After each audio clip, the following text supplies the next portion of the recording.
নমস্কার, আমার ভুরিভোজ চ্যানেলে সকলকে স্বাগত জানাই। Welcome to my channel Bhuribhoj. আজকে সিম দিয়ে দারুণ স্বাদের একটা টেস্টি রেসিপি তৈরি করব, যা গরম ভাতের সঙ্গে খেতে কিন্তু দারুণ লাগবে। শীতকালে তো জমে যাবে। প্রথমে সিমটাকে টুকরো করে কেটে নিয়েছি, দুদিকে আঁশ ছাড়িয়ে একটু ভাপিয়ে নিতে হবে ৩-৪ মিনিট।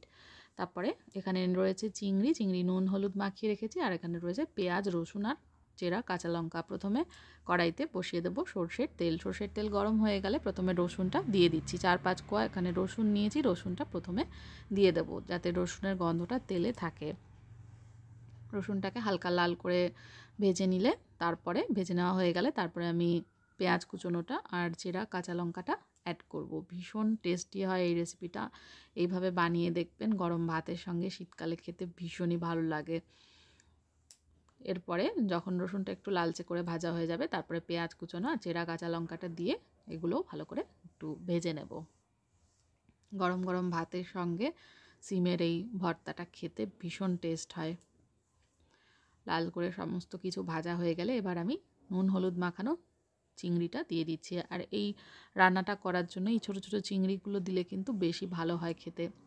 এবার এই চিংড়িগুলো এই পেঁয়াজ রসুন এগুলোর সাথে ভেজে নিতে হবে।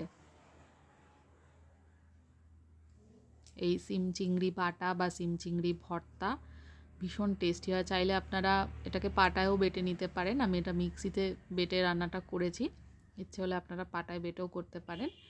চিংড়িগুলো ভাজা হয়ে যাবার পরে ভাপিয়ে রাখা সিমটা বা হালকা সেদ্ধ করে রাখা সিমটা দিয়ে দিচ্ছি। দিয়ে সিমটাও কিন্তু 2-3 মিনিট মতন ভেজে নিতে হবে, একটু ভালো করেই ভেজে নিতে হবে।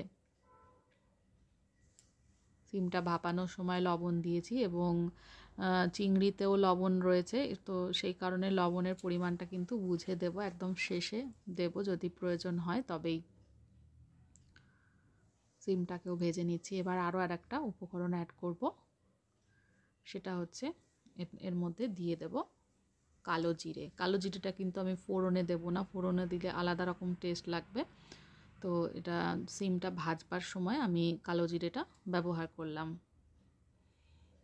এবার আমি এর মধ্যে দিয়ে দেবো লাস্টে, একদম গ্যাসটা অফ করার একটু আগে আমি এর মধ্যে দিয়ে দিচ্ছি ধনেপাতা কুচোনো। ধনেপাতাটাকেও ভালো করে একটু মিশিয়ে ভেজে নেব।